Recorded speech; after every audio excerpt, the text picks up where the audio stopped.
if we keep talking about polynomials, the most important thing we're going to look at is the zeros or the roots of a polynomial. We say c is a root of a polynomial when p of x equals 0. So what number do you plug in to get 0? A lot of times it's just solving for x. Remember, a root is when the graph of your polynomial hits the x-axis. So the picture can tell you the roots right off the bat. Right? This breaks down to a larger question: is can we find them algebraically and then graphically? So if c is a 0, by the way, x minus c is a factor. That's the factor theorem. And a corollary is a polynomial of degree n can have at most n roots. So if I have like x to the 5th plus x to the 3rd, there could be at most 5 roots to it. Okay, there's not as many in that case. Okay, but it's up to that amount. Okay, the way we're going to take a look at this is we're going to look at it through graphing and factoring. All right, the factoring is the easiest way. We've done this before. You set your polynomial equal to 0 and you factor out an x. And then you get x squared minus 5x plus 6. And then that factors x plus 3, or I'm sorry, x minus 3, and x minus 2. You set each of those factors equal to 0 and solve. You get x equals 3 and x equals 2. Okay, so these are your roots, these three things. If you showed the graph, it would probably do something like this. At 0 it hits, 2 it hits, and then 3 it hits. Okay, and how do I know the shape of that? Well, it's a cubic, so it goes negative then positive infinity. Okay, that's what I did in the last unit. So it looks something like that. Now, is this a great picture? No, but that's the start of it. Okay. On the right, and notice how there's 3 roots. Power over 3, that's the biggest it could be. All right, let's take a look at this one. Negative 2x to the 4th minus x cubed plus 3x squared. This one we're going to set equal to 0 as well. And then we're going to factor that one. I'm going to factor a negative x squared out. This because it makes it x squared, or negative, or 2x squared plus x minus 3. It's easier to factor this. If there's a negative, it makes it more. Well, it does factor 2x plus 3 and x minus 1. Right? Do that. Those are a few things. So each of those equals a 0. 2x plus 3 equals 0, and x minus 1 equals 0. And then solve. Well, you can divide by negative, that's x squared equals 0, and then take the square root, and that's x equals 0. Here you subtract 3, and divide by 2, 2x equals negative 3, and then divide by 2. So there's our second root, and then our third root is x equals 1. Okay. Notice it was power 4, but there's only 3 roots. Okay, that's because there's something called a double root. If you break x squared down, you can make it x and x. So you can see it becomes another. It repeats. We'll get into that next year. The way we're going to look at it is through the calculator. Okay, so the calculator. Let's see how we do. All right. So when I do it through the calculator, I'm going to try and get as much of this so you can see it as possible. So let's clear the history. Lets me. Hey, smarting. Turn it off. It won't let me turn it off. There we go. You're off. Clear. There we go. So, first things first. We want to do the first one, and we're going to have to put it into our y equals screen. So, it is x to the 3rd plus x squared minus x minus 1. Notice how I'm using the minus key, and you can see these are the strokes I pushed over here on the right. All right. To get a normal window, I'm going to press zoom. It's right here. And then I'm going to go to 6. So I'm going to go 1, 2, 3, 4, 5, 6. Or you can push the 6 key, and it will zoom standard. This is the standard graph.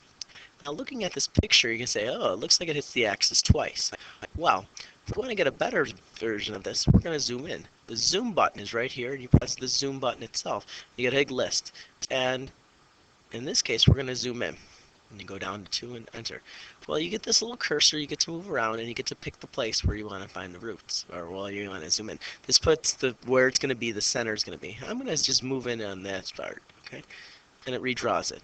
So looking at this, if you can tell, where are the possible roots at? Well, it looks like there, which is 1, and there, -1. Well, I'm going to use the calc menu to find it. To do that, you do second, calc, or trace, and it brings up this calculate menu. Okay, I'm going to move down to 0 because those are roots. The left bound, you got to think of it this way. I'm moving my cursor on here, the right arrow key. This is where my root is about. My left bound has to be something to the left of it. Okay, so my left bound, I'm going to pick right there. It looks to the left of it. Press enter. My right bound has got to be to the right of it. That looks in between there. Notice how it makes an region. That root should be somewhere in that region then. Okay. It asks you to guess. I'll say it right around there by moving my cursor. Press enter. And then it tells me that at 1, y equals 0. There's my root. Okay. Well, if I want to pick the second one, I'm going to do second calc. I'm going to go down to 0. I'm going to move my cursor. I'm going to move it right about the root to start so I can see it. So that looks like the root. Then I'm going to pick something to the left of it. As long as it's pretty far left, we're good. It looks pretty far left. Press enter. Go to the right of the root. Well, the root looks to be right around there. I'm going to pick right there. So I've got a big chunk of the range. It's between here and here. I'm going to guess it to be right around here.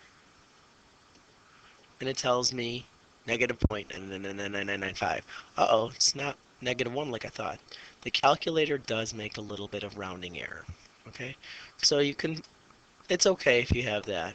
Okay, just round it to -1. So my roots are x equals 1 and -1. Now this one could have been done algebraically. I didn't tell you that. You can set it equal to 0 and you can factor by grouping.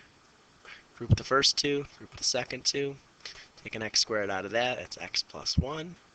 Take a -1 out of the second one, that's x plus 1.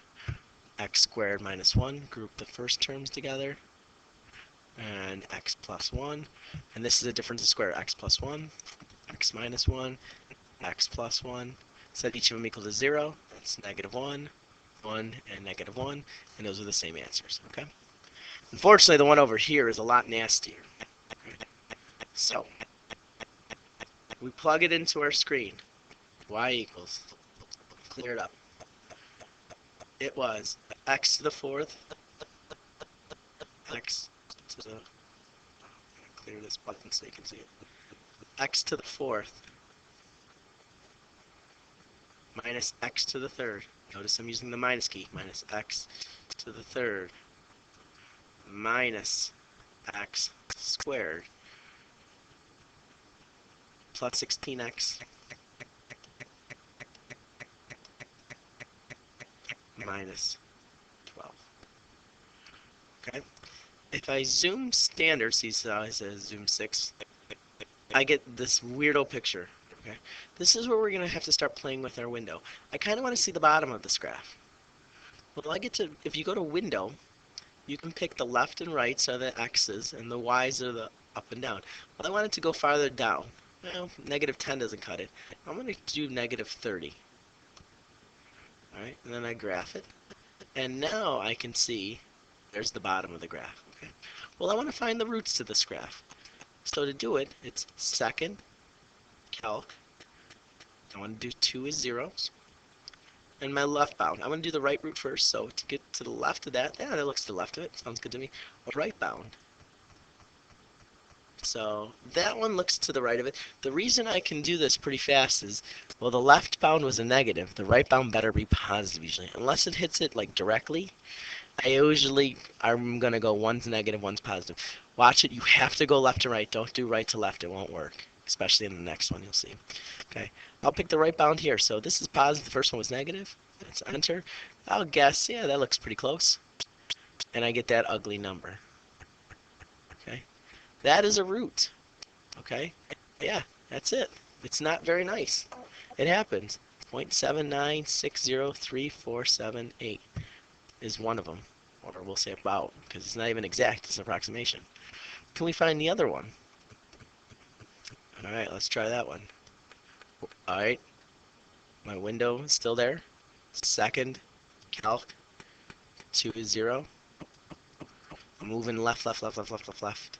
Negative 20, negative 12, negative 2, 15. I can't see it, but I know it's above the x-axis, and I know it goes from positive to negative. So as long as I have a positive number, I know it's on the left. And then I'm going to pick another one. Yeah, that one looks to the right of it. And then I'm going to guess. That's close enough. And I get that wonderful number. Oops, I'd like to grab it. So you can see that it's tougher to pick those pieces depending on, what you want. Okay. So if I just asked what's the solution to this, I am writing crayon. It's these two ugly numbers, the negative 2.556744 and 0.7999. Okay. So you can see we have these two. Use these to your advantage. Try and practice. Watch your calculator buttons. If you get errors, look in your y equals screen and watch your range. Okay? Talk to you later.